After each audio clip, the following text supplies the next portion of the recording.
2019 সালের একটি সত্য ঘটনা, নরসিংদীর এক গ্রামে।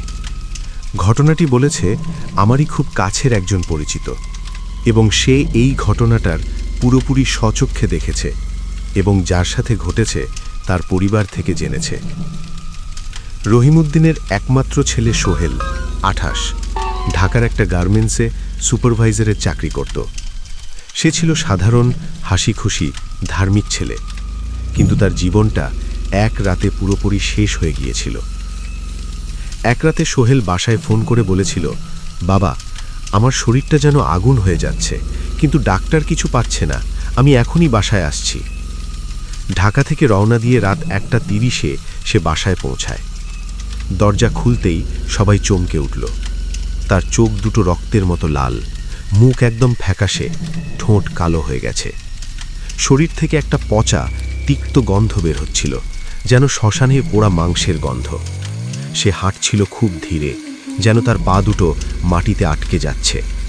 তার শারীরিক অবনতি দেখে তার জন্য পরিবারের সবাই বেশ চিন্তিত হয়ে উঠল। বাসায় ফিরে অনেকক্ষণ বিশ্রাম নেওয়ার পরে রাতে খাওয়ার টেবিলে বসে সোহেল হঠাৎ হাসতে শুরু করল। হাসিটা শুরু হয়েছিল স্বাভাবিকভাবে, কিন্তু কয়েক সেকেন্ডের মধ্যে সেটা হয়ে গেল একটা মেয়েলি, তীক্ষ্ণ, ভাঙা হাসি। তার গলা থেকে একসাথে দুটো কণ্ঠ বের হচ্ছিল, একটা তার নিজের আর একটা যুবতীর কণ্ঠ, যেন সে কাঁদছে আর হাসছে একই সাথে। বাবা মা সহ পরিবারের লোকজন বেশ ভয় পেয়ে গেল। বাবা রহিমউদ্দিন জিজ্ঞাসা করলেন, বাবা, কি হয়েছে তোর? সোহেল মাথা ঘুরিয়ে তাকালো। তার ঘাড়টা অস্বাভাবিকভাবে ঘুরে গেল পেছনের দিকে। চোখ দুটো সাদা হয়ে গেল, শুধু লাল শিরা দেখা যাচ্ছিল। খুব বিকৃত আর মেয়েলি কণ্ঠে সে বলল, তোমার ছেলে এখন আর তোমার ছেলে নেই, আমি এখানে অনেক দিন থাকব, এই শরীরটা আমার খুব পছন্দ হয়েছে। এমন ব্যাপার হতে দেখে ঘরের সবার কান্নাকাটির রোল পড়ে গেল। পরের কয়েকদিন গ্রামের সবাই দেখল ভয়ঙ্কর দৃশ্য। সোহেল দিনের বেলা ঘুমাত, রাত হলেই তার শরীরটা অস্বাভাবিকভাবে বেঁকে যেত। কখনো তার পেটটা অস্বাভাবিকভাবে ফুলে উঠত, কখনো তার মুখ থেকে কালো তেলতেলে একটা তরল বের হতো, যেটা মেঝেতে পড়ে পোকা হয়ে যেত। এভাবে সোহেল দিন দিন নিস্তেজ হয়ে পড়ছিল। উঠে দাঁড়ানোর মতো শক্তি তার গায়ে ছিল না। এক রাতে তার মা খাবার দিতে গিয়ে দেখল সোহেল বিছানায় উপুর হয়ে শুয়ে আছে। তার পিঠের চামড়ার নিচে কিছু একটা নড়াচড়া করছে, যেন অনেকগুলো হাত পা ভেতর থেকে চাপ দিচ্ছে। মা চিৎকার করে উঠতেই সোহেল ঘুরে তাকালো। তার মুখটা পুরোপুরি বদলে গেছে, একটা যুবতীর মুখ, কিন্তু চোখের জায়গায় দুটো কালো গর্ত, আর মুখের ভেতর থেকে লম্বা কালো জিভ বের হয়ে আছে। পরিবারের লোকজন আর গ্রামের মুরব্বীরা সবাই মিলে এক বৃদ্ধ তান্ত্রিকের কাছে গেল। তিনি এসে সোহেলকে দেখেই বললেন, এটা সাধারণ জিন নয়, এটা কর্ণপিশাচিনী, খুব শক্তিশালী, ক্ষুধার্ত একটা পিশাচিনী। কেউ তাকে ডেকে এনে সোহেলের শরীরে বেঁধে দিয়েছে। খোঁজ নিয়ে জানা গেল অভিযুক্ত লোকটা আব্দুল কাদের। সে নিজেকে কুখ্যাত পিশাচতান্ত্রিক বলে পরিচয় দিত। সোহেল তার মেসের পাশে থাকত এবং একদিন কাদেরের ঘরে ঢুকে দেখে ফেলেছিল একটা মেয়ের লাশ, রক্তে ভিজিয়ে রাখা তাবিজ, শ্মশানের মাটি আর মানুষের হাড়। সোহেল সেটা সবাইকে বলে দিয়েছিল। কাদের তখন রাগ করে বলেছিল, তোকে আমি এমন শাস্তি দিব যে তুই নিজেই মরতে চাইবি, কিন্তু মরতে পারবি না। তো নতুন করে খুঁজে কাদেরকে আটক করা হলো। কাদেরকে ধরে আনার পর সোহেলের শরীরটা পুরোপুরি পাল্টে গেল। তার গলা থেকে বের হতে লাগলো একটা তরুণীর কণ্ঠ, বিকৃত কিন্তু অসম্ভব যন্ত্রণাময়।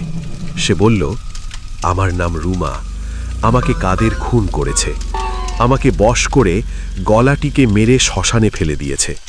তারপর 41 দিন ধরে তন্ত্র করে আমার আত্মাকে পিশাচিনী বানিয়ে সোহেলের শরীরে ঢুকিয়ে দিয়েছে। আমি এখন তার শরীর চাই, তার রক্ত চাই। কাদের স্বীকার করল।